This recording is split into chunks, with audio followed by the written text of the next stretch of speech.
요한계시록 이어서 2장에 계속 이 제목은 역사와 미래의 변증법. 표현이 조금 어렵습니다. 역사하고 미래가 어떻게 만나는가. 변증법이라고 하는 말은 관계가 된다는 말이에요. 역사와 미래가 관계가 되는데 뭐 이렇게 일직선으로 관계되는 것이 아니라 실수도 하고 실패도 하고 역반응도 나타나면서 이제 순환적으로 나타나는 하나님의 시간에 대한 이해를 말합니다. 그것을 좀 그리스 말로는 프롤랩시스다. 프롤랩시스. 그러니까 이 프롤랩시스라고 하는 말은 항상 이제 하나님의 미래, 예수 그리스도의 부활, 영원성의 관점이라 그러죠.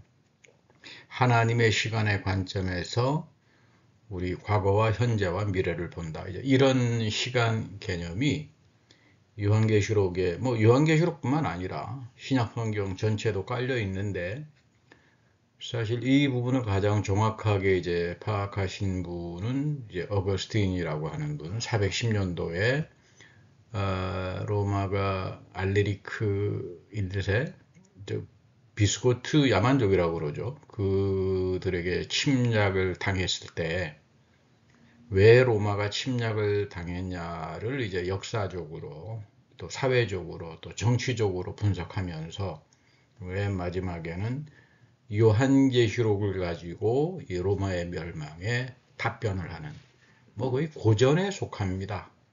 이건 단순히 신학 공부를 하거나 믿음의 사람들, 교회의 믿음의 사람들뿐만 아니라 로마 역사, 로마 사라시 그 당대 인문학을 공부하는 분들은 이 어거스틴의 이 책이 필수예요. 이 안에는 그 당대 그레코로만의 인문학적인 사유를 다 파악해서 엄청난 대학자가, 그러니까 사도 바울 이후, 사도 바울도 이제 다소에서 그리고 바리새파적인 교육을 통해서 그 세계를 이제 사상적으로 지배하잖아요. 그렇게 이제 어거스틴이 410년도에 주교였습니다. 비숍이었는데 그 당대 로마의 몰락을 보면서 요한계시록으로 말씀의 가치를 가지고 대답을 했다. 이런 굉장한 그 역적에 속하는 건데 오늘 좀 말씀을 나누려고 합니다. 오늘 이 버가모 교회에 보면 이 신약 성경은 앞서도 말씀드렸습니다만 그리스도의 부활 그리고 다시 오심, 재림 이 빛에서 기록들이 돼요. 그래서 편집들이 되고 그래서 여러 편 복음서에도 보면 마지막 때 환란에 대한 이야기가 나오잖아요. 마태복음 24장이랄지 특별히 마가복음 13장 소묵시록이라고 합니다. 작은 묵시록이다. 도대체 이런 묵시록에 대한 마지막 때 재난에 대해서 이거 다 어떤 출처에서 나왔는가?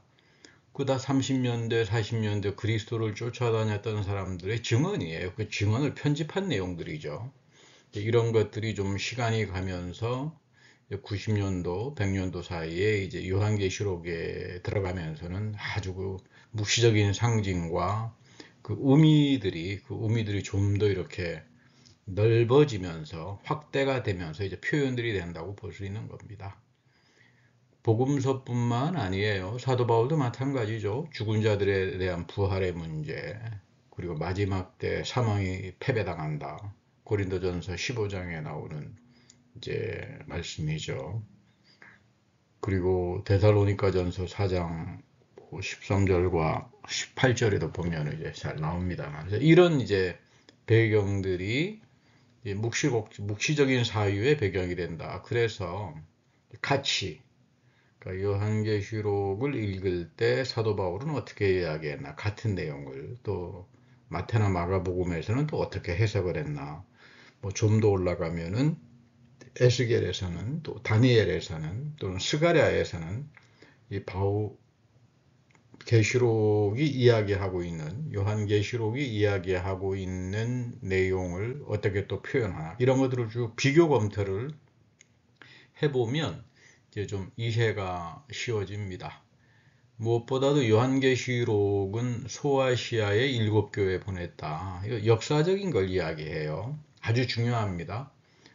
뭐 어떤 영해를 받았다 뭐 이런 말이 아니라 뭐 산에 올라가서 뭐 어떤 신비한 체험을 했다 이런 차원이 아니라 그 당대 소아시아의 박해와 고통을 당하던 7교회의 교회를 대표성으로 해서, 그리고 박해도 있었지만 또 상당히 이단적인 생각을 가지고 들어와서 그 예수님의 십자가의 죽음이랄지 부활이랄지 은혜랄지 이런 걸 전부 다 그 이상하게 만들어 버리는 이런 세력에 대해서 이제 경고를 하고, 그리고 반드시 그리스도는 다시 오신다. 그러니까 이걸 프롤랩시스라고 그러죠. 그리스도는 다시 오시는데 이미 우리 한가운데 들어와 계신다. 부활의 그리스도는. 뭐 이제 이런 차원에서 요한계시록은 어떤 무서운 책이 아니라 영원한 복음, 인간과 세계의 타락에도 불구하고 하나님은 끝까지 영원한 복음을 예비하시고, 그리고 세계의 구원, 새하늘과 새 땅으로 이제 인도하신다, 완성을 시키신다, 뭐 이제 이런 내용을 담고 있는 아주 중요한 묵시문헌이라고 볼 수 있습니다. 그러니까 이 복음서와 바울의 묵시가 요한계시록하고 같이 연관이 된다. 그 당시에 이제 영지주의라고 하는 사상이 있는데, 이건 참 그 영지주의라고 하는 것은 정의를 내리고 해명을 하고 규명하기가 쉽지 않습니다. 굉장히 다양한 고대 바벨론 점성술적인 내용도 있고, 또 페르시아의 이제 조로아스터교랄지 뭐 마니교랄지 이런 그 아주 극단적인 이원론, 그리고 헬라 철학의 이제 또 그 영혼 윤회설, 뭐 굉장히 많은 복잡한 내용들, 또 불교, 인도 이렇게 연결들이 돼서 스팝이 되어 있어 가지고 이거 뭐 한마디로 정리를 한다는 게 불가능해요. 근데 이런 배경이 또 이 묵시적인 배경 속에 그 당시 고대 문명사적인 배경에 같이 깔려 있고, 이 그룹들이 기독교 안으로 침투해 들어오면서 이제 이단 논쟁이 일어나기 시작하는 겁니다. 그러니까 이 영지주의자들의 입장은 구약의 하나님은 참된 하나님이 아니다. 그러니까 철저하게 구약은 버려버리자. 참된 하나님이 아니니까 물질계를 만드신 저급한 신이다. 그러니까 우리는 물질계를 넘어서서 아주 고매한 초월적이고 숨겨져 있는 하나님의 세계하고 내 영혼이 이제 연합이 돼서 이 형연할 수 없는 침묵의 초월적인 신, 내 안에는 원래 신성이 있었고 내 영혼은 바로 그 세상을 넘어서 있는 초월적인 숨겨져 있는 신의 일부분이었다, 내 영혼이. 그러니까 이제 이 하나님과 만나는 신비한 영지를 받으면 결국 나는 신이 되고 이것이 구원이다. 뭐 이런 아주 그 독특하면서도 고대 종교에 아주 스팝이 되어 있는 그런 다양한 사유들이 이제 그 당시 뭐 여러분 보시면 70년도에 로마가 이제 예루살렘을 멸망시키고 뭐 한 100만 명 정도가 노예로 끌려가고 그러잖아요. 그 시대가 완전히 세상이 끝나는 시대다. 이게 묵시적인 시대다. 그러니까 온갖 수많은 이단부터 시작해서 예언부터 다양한 것들이 이제 나오지 않겠어요. 그런 복잡한 상황 속에서 이제 기독교인들이 우리는 이런 사태에 대해서 이 하나님 말씀을 가지고 예수 그리스도의 십자가 부활과 그 복음, 새 언약의 복음을 가져서 어떻게 응답할 거냐, 이제 이런 배경에서 이 요한계시록이 쓰여졌다, 이렇게 보면은 맞습니다. 에녹서라고 하는 기원전 1세기 유대인들의 다시 말하면 묵시 신비 책이에요. 뭐 여러분 뭐 이제 신약 성경이라고 하는 건 한 400년도 정도의 가속 경전으로 이제 확립이 되고, 물론 뭐 1세기 때부터 초대 기독교인들 뭐 이레니우스랄지 뭐 또는 뭐 ig나티우스랄지 안디옥 교회에 벌써 80년 90년 다 사도 요한의 직계 제자들입니다만은 뭐 성경 대략 한 27권의 성경들은 다 이제 가지고 있었어요. 그러나 이제 이걸 우리가 하나님의 말씀으로 받아들일 거냐, 경전으로 받아들일 거냐. 그것은 앞으로 내 모든 영적인 생활이나 구원이나 도덕적인 생활을 이 경전, 잣대로 잰다 이 말이죠. 하나님 말씀인 거룩한 이 잣대로 되어지는 이 말씀에 따라서 살아야 되겠다. 그래서 뭐 한 400년 정도까지 그 논쟁이 있다가 이제 어거스틴 시대에서 거의 이제 경전이 종합이 되는 이제 그런 긴 역사를 갖고 있습니다. 근데 이 영지주의는 밀교 전통이에요. 그러니까 예수님이 또 바울이 밀교로 가르치는 게 있다. 그러니까 뭐 예수님이 언제 밀교로 가르쳤나? 바울도 항상 공개적인 복음, 공개적인 부활의 사건도 안디옥 교회에서 내가 공개적으로 뭐 500명에게도 예수님께서 한꺼번에 나타나셨다. 다 공개적인 사건인데 복음은 언제 저렇게 밀교를 가르쳤나? 근데 이 영지주의자들은 이제 비밀리에 받았다. 이거 가지고 이제 아주 회개망측한 이야기들을 하니까 교회 안에서 이제 이단 논쟁이 벌어지는 거죠. 뭐 가장 대표적으로 도마복음에 보면 예수와 도마는 쌍둥이다. 뭐 이렇게 나옵니다. 근데 이제 요한복음을 읽어보면 도마는 예수님의 쌍둥이가 아니야. 이렇게 이야기를 하잖아요. 그러면 이 사람들은 또 논리가 잘 빠져나갑니다. 아, 다 상징이야. 그 예수님과 내가 도마가 쌍둥이라고 하는 말은 영적인 쌍둥이지 꼭 육체적인 쌍둥이냐. 그러니까 계속 이렇게 빠져나가는 논리가 뛰어납니다. 왜냐하면 영지주의자들은 다 상징 언어다 이게. 세상은 다 타락한 거고 물질계는 더러운 거니까 직접적인 표현이 아니라 다 상징적인 말이니까 뭐 그러면서 이제 자기네 잘못을 다 이렇게 빠져나가는 가지고 희한한 이제 그룹들이고 아마 오늘날 이 영지주의자들은 이런 뭐 뉴에이지 운동이랄지 또는 종교 수팝주의랄지 뭐 이런 데서 아주 굉장한 그런 그 상징의 언어를 가지고 사람들에게 피해를 주고 뭐 그런 일들이 나타납니다. 뭐 이단에서도 이제 이런 내용들이 많이 나타나죠. 근데 이제 이 영지주의자들은 사도들이 가르친 복음은 불완전하다. 뭐 우리 한국에서도 한때 뭐 아주 이단 논쟁 때문에 시끄러웠습니다만은 이 사람들 보면 뭐 하나님 말씀은 완전한 게 아니잖아요. 자기가 산에 가서 어떤 뭐 천사를 만난달지 뭐 영인을 만난달지 그렇게 해서 자기가 받은 환상 체험이 이 복음서에 또는 하나님 말씀의 언약 이 모든 것들을 완성시킨다. 이러니까 쌍둥이가 돼버리는 거죠. 예수님보다 쌍둥이가 아니라 예수님보다 더 위대한 자가 돼버리는 거죠. 사도 바울보다 더 위대한 자가 돼버리고 이제 이런 것들이 이제 영지주의에 빗나간 이제 영적 지식인데 참 초대교회에서 뭐 굉장하게 이제 영향을 미치고 교회에서 말이 많았습니다. 뭐 이 사람들은 종말은 없어요. 뭐 현재에 다 끝나는 거고 현재 내가 어떤 영적 지식을 가지면 영지를 체험하면 뭐 나는 이제 다 이제 구원을 얻게 된다.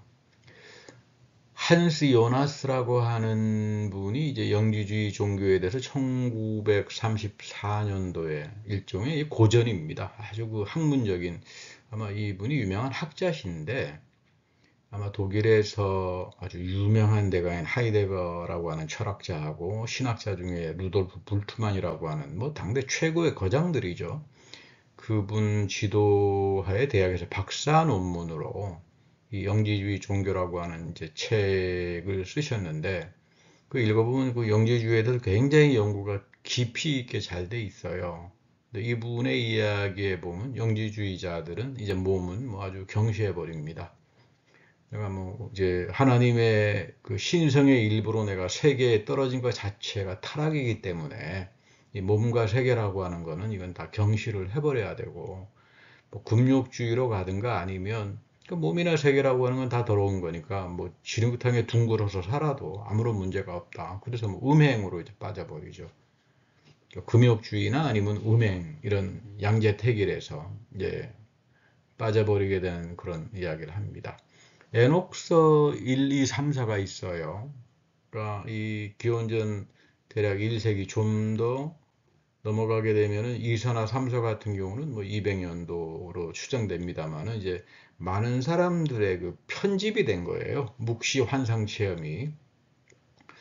거기에 보면 하늘에 세계나 별은 천사들을 상징하죠. 천사들 또는 뭐 감옥에 갇혀 있는 천사들이 타락한 천사들이 이제 감옥에 갇혀 있는 이야기들. 뭐 그건 이미 이사야서에서도 나타나죠.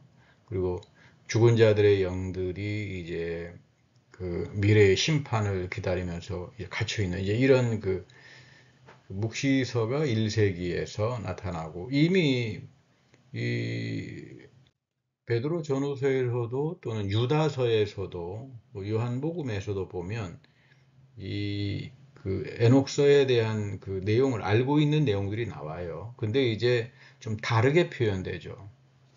대표적으로 유다서 1장 4절에 보면 하나님의 은혜를 방탕한 것으로 바꾸고 예수 그리스도를 부인하는 자들이다. 영지주의자들이죠.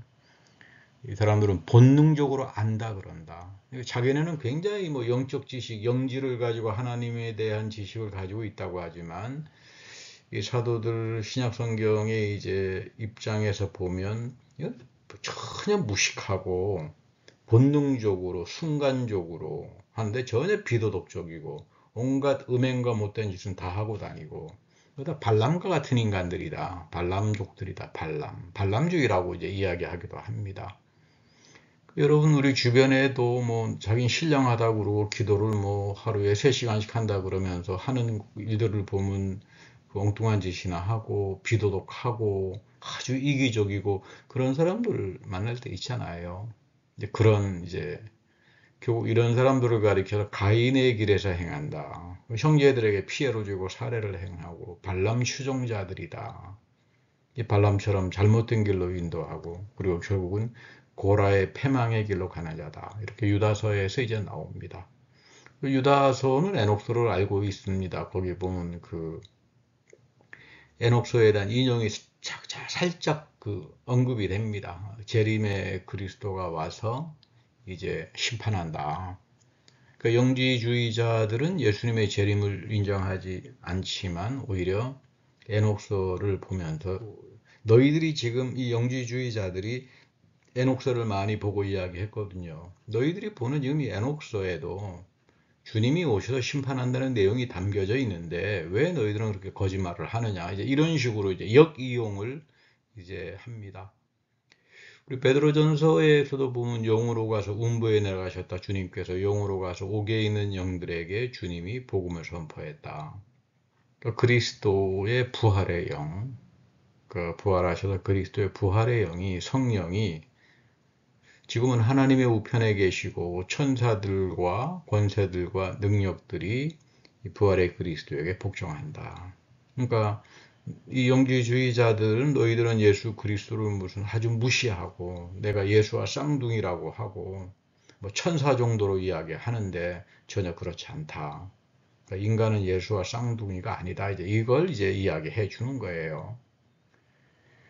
원래 그 에녹스는 쿰난에 살던 사해사본이라고 합니다. 쿰난 동굴 쪽에 살았던 유대인들 그 수도원 공동체의 사람의 그 이제 문서인데 그래 사해사본이다. 사해에서 발견된 사본이다. 1960년도쯤 이제 발견이 된 걸로 알고 있어요. 그래서 쿰난 사본 또는 사해사본이라 그래서 이제 많은 연구들이 이제 도마복음과 함께 이 도마복음은 이제 그 나가 하마디 애굽에서 이제 발견된 겁니다만은 그래서 서로 이 도마복음과 이 에녹스하고 또 서로 비슷한 부분들이 없나 이런 연구들도 같이 비교 연구들도 되고 뭐 이렇게 됩니다만은 학자들은 여기에 보면은 지상에서 천연왕국을 만든다.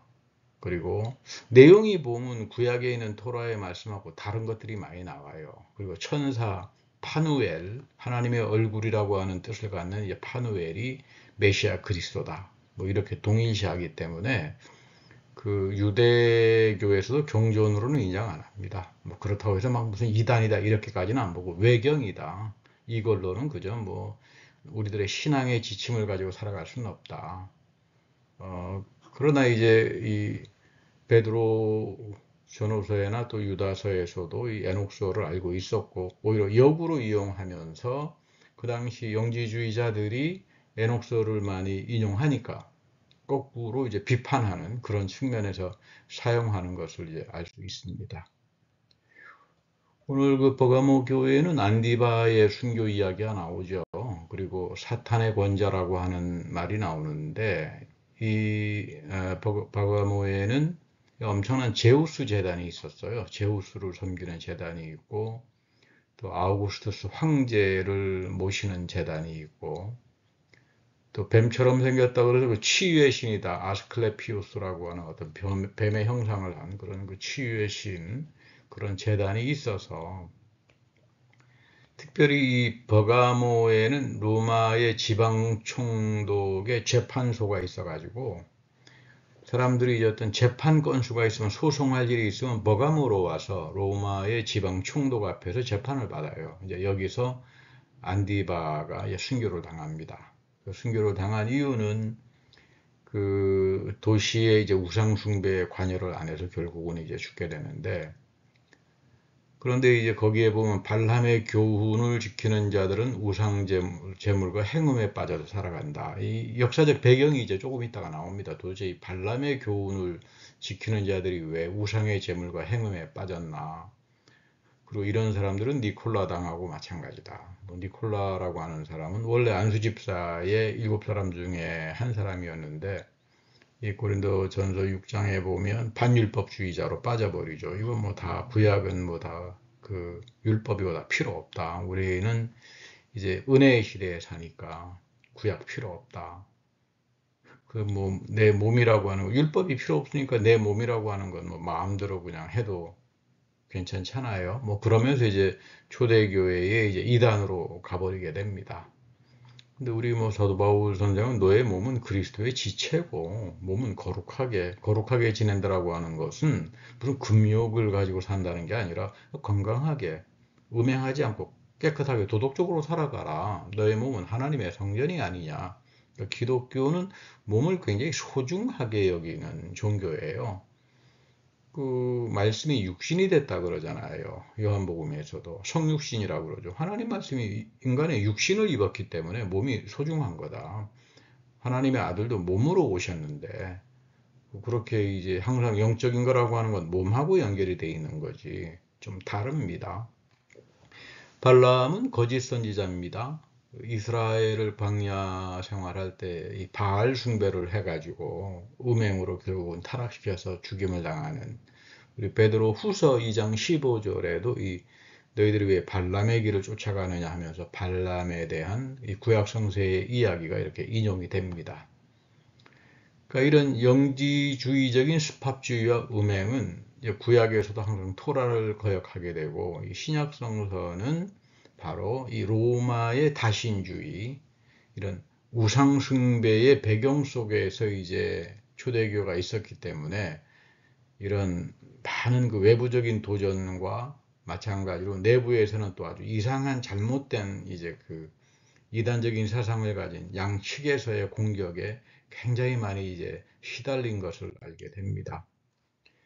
도시 종교 축제가 있었어요. 예, 로마 제국의 칼렌더에 다 삽입이 되어 있죠. 날과 절과 뭐그 절기별로 따라서 뭐 각각의 신들에게 드리는 제의가 축제에 있고 여기에 불참하는 사람들은 그 로마와 인간성에 대한 범죄자다. 뭐 이렇게 해서 우리 안디바도 그렇게 해서 이제 버가모 교회에서 이제 순교를 당한 거죠. 이 교제에 참석하지 않았다 그래서 이거를 흔히 이제 로마의 누마 종교 시스템이라고 이야기를 해요.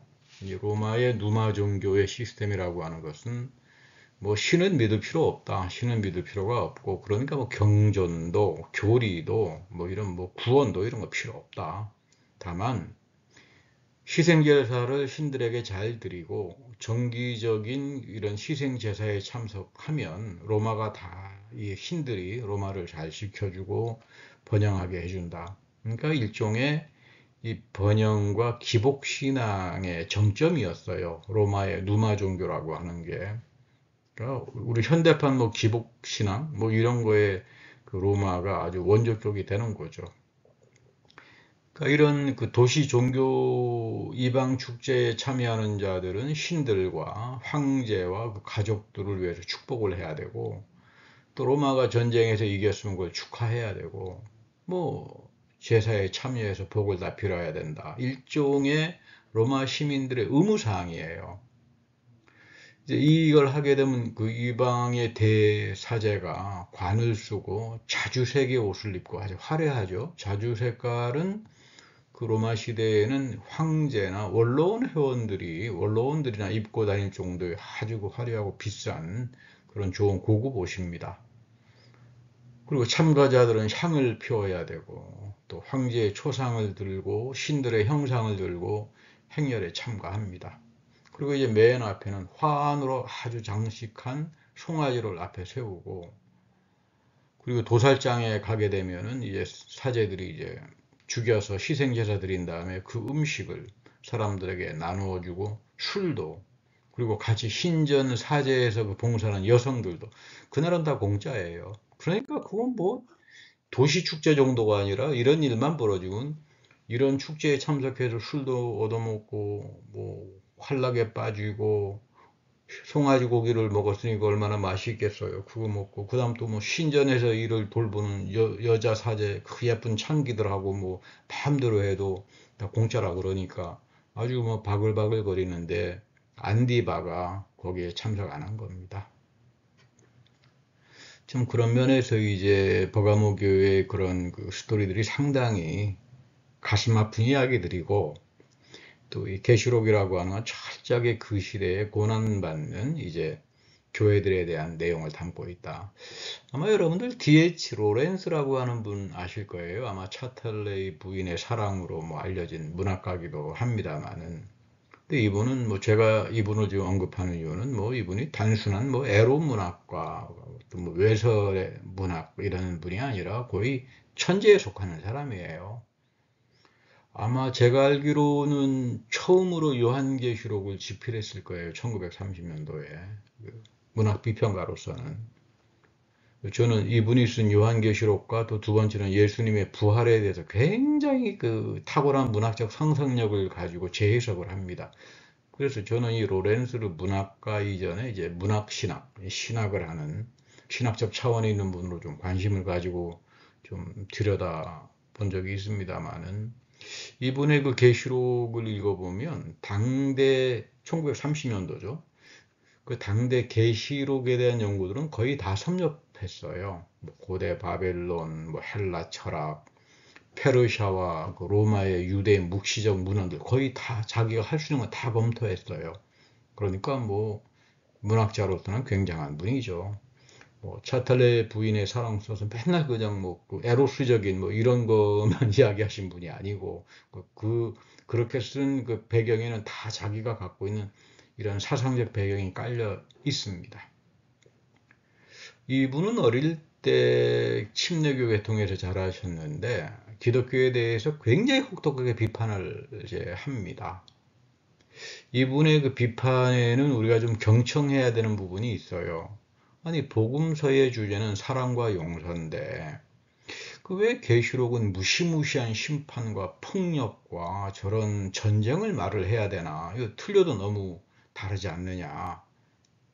그리고 당대 영국에서는 이제 가난한 계층의 사람들이 뭐 침례교랄지 또는 오순절 교회랄지 또는 뭐 구세군이랄지 이런데 많이 다녔고, 지상의 천연왕국이 도래한다. 그러면 런던이나 뭐 파리나 뉴욕이나 뭐 공부도 좀 하고 부유한 사람들은 다 바벨론과 같은 자들이고 하나님이 다 처단해 버릴 것이다. 이런 굉장히 광신주의적인 그런 열기가 이 로렌스가 살았던 시대에, 그리고 자기가 다녔던 교회에서 그 체험을 하면서 이거 아니다.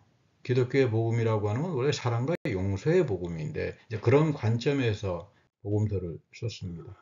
우리 D.H. 로렌스 43살인가 이제 죽었는데 상당히 일찍 돌아가셨죠. 그리고 1930년도에 저 묵시록 책입니다. 묵시록 책인데 아까 앞서 말씀드렸던 한스 요나스가 1934년도쯤에 독일에서 아마 마르부르크 대학에서 아주 유명한 영주지 종교에 대한 그 아주 학문적인 그 책을 남겼는데, 이렇게 비교해서 읽어보면 이 로렌스가 단순한 문학자가 아니로구나. 상당히 깊은 그런 통찰력을 이제 가지고 있구나 이렇게 보게 됩니다.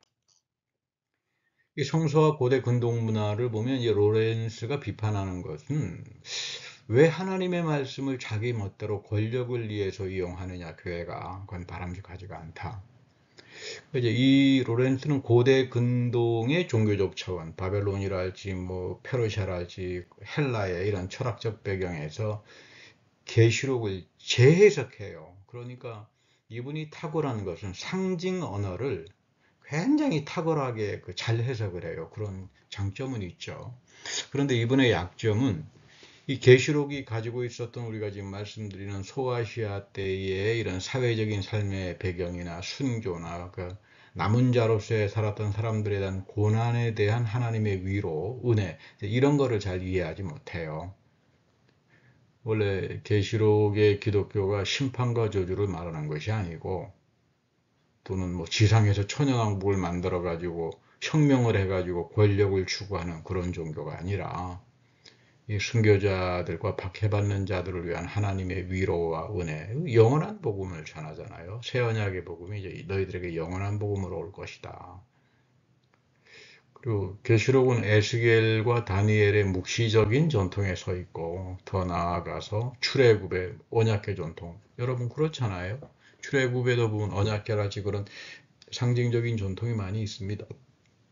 뭐 느메시스 원리라 그래서 이미 뭐 출애굽에 보면은 하무라비 법전에 뭐 이에는 이, 눈에는 눈이라고 하는 그게 서로 문화적으로 영향을 받잖아요. 그러나 그것이 요셉의 원리로 완전히 변형이 돼 버리죠. 그러니까 서로 영향을 받지만 항상 이 성서의 세계 속에서 이 새롭게 재해석이 된다. 이제 이런 것들을 좀 우리가 볼 필요 있습니다.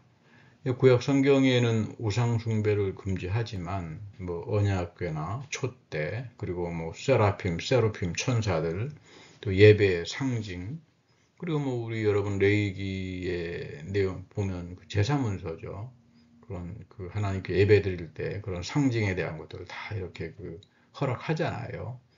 그리고 이사야서 6장에 소명을 받는 기사에서도 그 세라핌 그 스랍이라고 하죠. 천사가 현현하는 그런 상징들은 어떤 주변의 바벨론이랄지 페르시아랄지 뭐 이런 쪽이 아니라 이 하나님 말씀의 이스라엘적 히브리적 전통에 들어와 있는 겁니다. 원래 기본적으로. 그러니까 당대 애굽이나 바벨론, 페르시아나 헬라 문명은 물론 교류는 하겠지만 이 구약 성경에서 가장 중요한 것은 신명기 원리예요. 이 신명기적인 전통 속에서 절대로 빗나가지 않는다. 이런 것들을 우리가 좀 보면 좋죠. 어거스틴이 쓴 이 신의 도성과 계시록 상당히 그 의미가 있고 참 탁월하게 잘 쓰셨는데 재미있는 거는 이 로렌스는 재미있는 말을 해요. 자기 묵시록에서 사랑과 교회의 권력은 조화로운 관계에 있어야 한다. 그래서 가장 대표적으로 그레고리 교황 1세를 최고의 신뢰라고 평가를 합니다. 그런 면에서 보면 로렌스라고 하는 사람은 기독교를 막가는 식으로 비판하는 사람도 아니에요. 우리 그레고리 교황 1세는 뭐 위대한 교황이라고도 이야기합니다만은 590년도에 롬바르트의 야만족이 이제 침입해 와서 지배를 하는데 그게 아마 774년까지 지배를 하게 되는 암흑기예요. 이때 이 그레고리가 이제 로마들의 빈민 그리고 뭐 그 아주 흑사병이랄지 이런 막 전염병이 도는데 빈민들을 구제하고 또 영국에 선교하고 아주 또 탁월한 행정가이기도 했지만 전혀 권력을 밝히지 않았어요. 원래 수도원 출신이고요. 공부도 많이 하신 분이지만 영성생활, 뭐 기도생활. 그래서 이 교파를 막론해가지고 이분을 존경해요. 특별히 장로교를 시작한 존 칼빈 같은 분도 뭐 그레고리는 뭐 최고의 교황이다 이런 정도로 부를 정도로 이 그레고리는 로마 교황은 우위권이 없다. 뭐 그런 게 어디 있느냐? 교황이나 주교는 도덕과 영적인 권위를 갖지 명상생활을 통해서 그런 세속적인 권력은 해서는 안 된다. 근데 이제 그레고리 교황이 어거스틴의 영향을 참 많이 받았습니다. 이 어거스틴은 뭐 카톨릭뿐만 아니라 종교개혁에서는 루터도 어거스틴의 영향을 받아서 종교개혁을 할 정도였으니까 뭐 칼빈도 마찬가지고요. 이 어거스틴은 신의 도성 뭐 410년도에 이 로마의 야만족 침입에서 이 계시록을 통해서 이 로마는 로물루스라고 하는 폭력의 도시에 세워져 있다. 그러나 이런 지상의 도시, 폭력의 도시와는 다른 아벨과 순교자의 전통에 이 신의 도성에 서 있는 게 있다. 근데 그걸 이제 교회로 보는 거예요.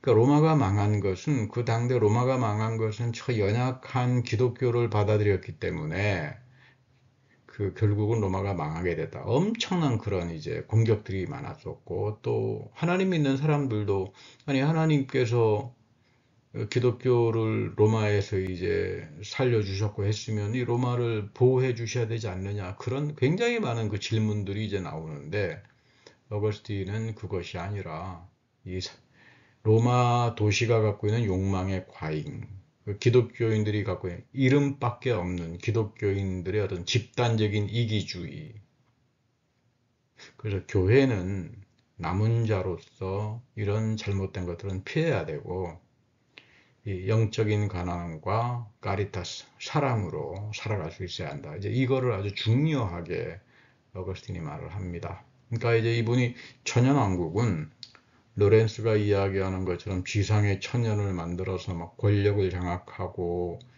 자기를 핍박하고 잘못했던 사람들은 다 쳐 죽이고 하는 그런 게 아니라 이 영적인 거다. 하늘의 천연왕국이 이어지는 거고 동시에 내 믿음 속에 하나님의 나라인 천연왕국이 임재하는 거고 성령을 통해서 이 세속의 권력을 지배하는 것하고는 전혀 다르다.